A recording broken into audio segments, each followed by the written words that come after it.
시청자 여러분 안녕하십니까? VOA 뉴스투데이 시작합니다. 안드레아 톰슨 미 국무부 차관이 최근 북한이 쏜 신형 미사일에 대한 우려를 표하면서 대북 압박 정책은 계속 유지해 나갈 것이라고 밝혔습니다. 개발 과정에서 러시아의 직접 기술 지원 여부에 대해서는 정보 사안이라며 즉답하지 않았습니다. 김동현 기자가 보도합니다. 뉴질랜드를 방문 중인 안드레아 톰슨 미 국무부 군축 국제안보 담당 차관이 세계 각국 기자들과의 전화 회견을 열고 최근 북한의 신형 미사일 시험 발사에 대한 입장을 밝혔습니다. 북한의 미사일 시험 발사에 대해 계속 비판을 할 것이며 유엔 안보리 제재와 압박 작전을 견고히 유지해 나갈 것이라고 밝혔습니다. We continue to work again with partners and allies as we uphold the UN Security Council sanctions, working hand in hand to ensure that pressure campaign remains firm. 톰슨 차관은 또 북한 미사일 프로그램에 대한 지속적인 압박이 궁극적으로는 모두가 원하는 북한 비핵화를 달성하는 길이라고 강조했습니다. 최근 잇따라 발사한 북한의 신형 미사일에 대한 러시아의 직접 기술 지원 여부를 묻는 VOA 기자의 질문에 대해선 기밀 사안이라면서 긍정도 부정도 하지 않았습니다.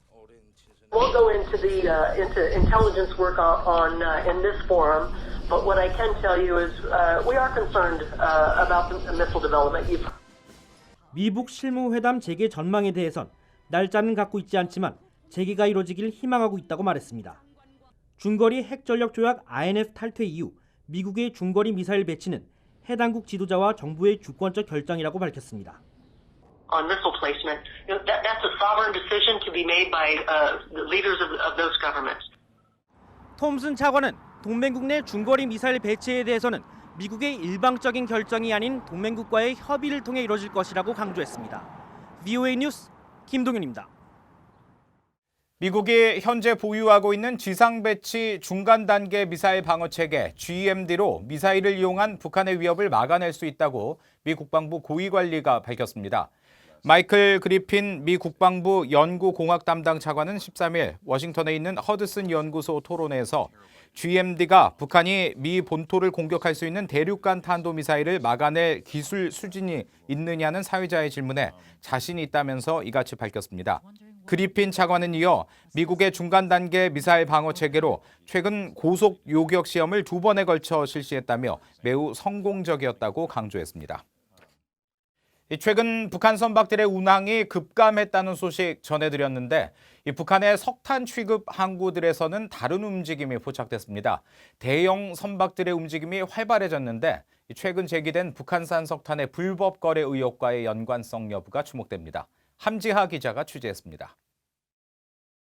1일 단위로 위성사진을 보여주는 플래닛랩스가 13일 북한 남포의 석탄 항구를 촬영한 위성사진입니다.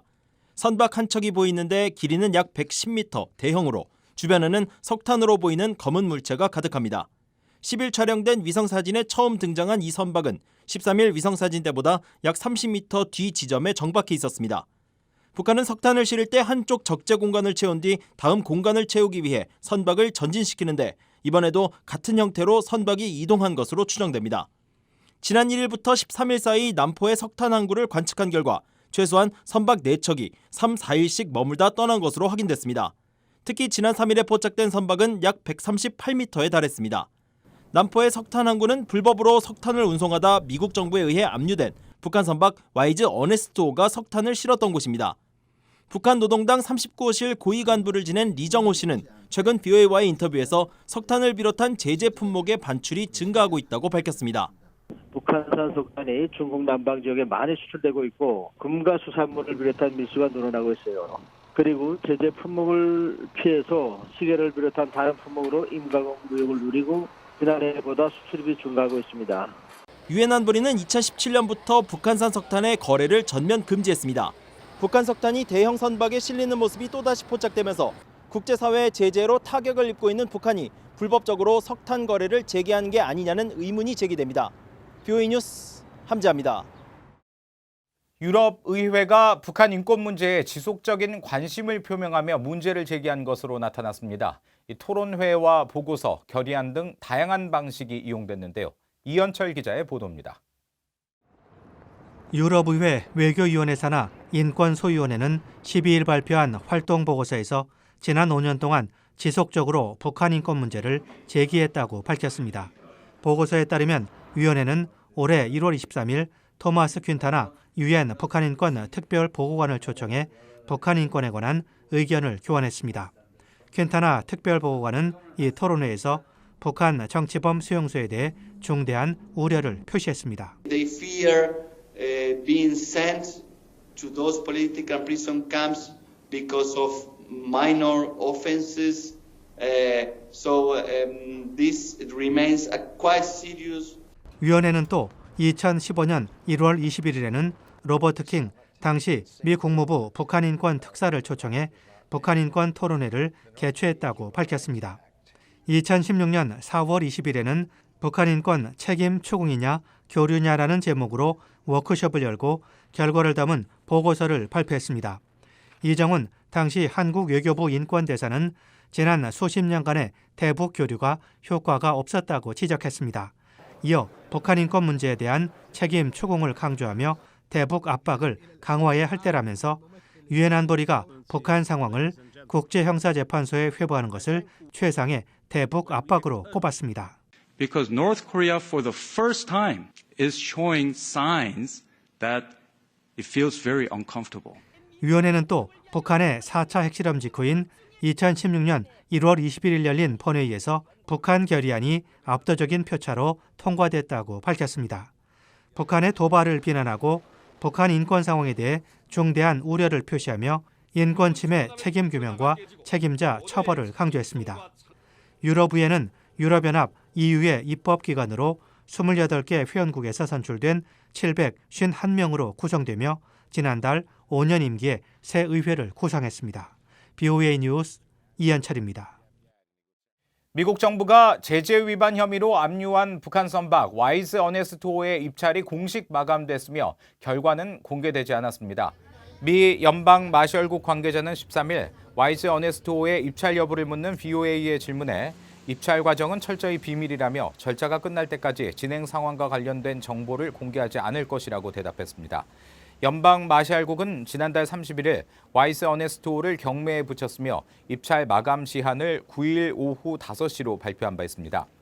현재 와이즈 어네스트호에 대한 소유권을 주장해 법원 승인을 받은 곳은 북한에 억류됐다 혼수 상태로 귀국한 뒤 숨진 오토 원비어의 가족이 유일하고 법원이 와이즈 어네스트호의 몰수를 최종 승인할 경우 관리 비용 등을 제외한 매각 금액은 원비어 가족에게 전달될 것으로 보입니다. 올해 들어 지난 2분기까지 암호화폐에 대한 도난과 사기 등 범죄 금액이 43억 달러에 이르며 북한은 지속적으로 범죄를 저지르고 있다는 분석이 나왔습니다. 암호화폐 위협정보 솔루션 제공업체인 사이퍼트레이스는 12일 발표한 2019년 2분기 암호화폐 자금 세탁 방지 보고서를 통해 현재 전 세계 주요 암호화폐의 도난, 사기 등에 대한 최근의 포괄적인 개요를 소개하며 이같이 밝혔습니다. 보고서는 특히 지난 2017년부터 2018년 9월까지 북한의 엘리트 해커 집단이 아시아 5개 나라의 거래소에서 5억 7,100만 달러에 달하는 암호화폐를 훔쳤다며 북한의 지속적인 암호화폐 시장 범죄를 지적했습니다. 보고서는 또 북한뿐 아니라 러시아와 이란, 베네수엘라, 쿠바 등이 미국 주도의 제재를 회피하기 위해 암호화폐를 쓰고 있다고 분석했습니다. 북한 문제에 대한 영향력을 행사하기 위해 미 의회나 정부를 상대로 로비 활동에 참여한 단체가 41개에 달하는 것으로 집계됐습니다.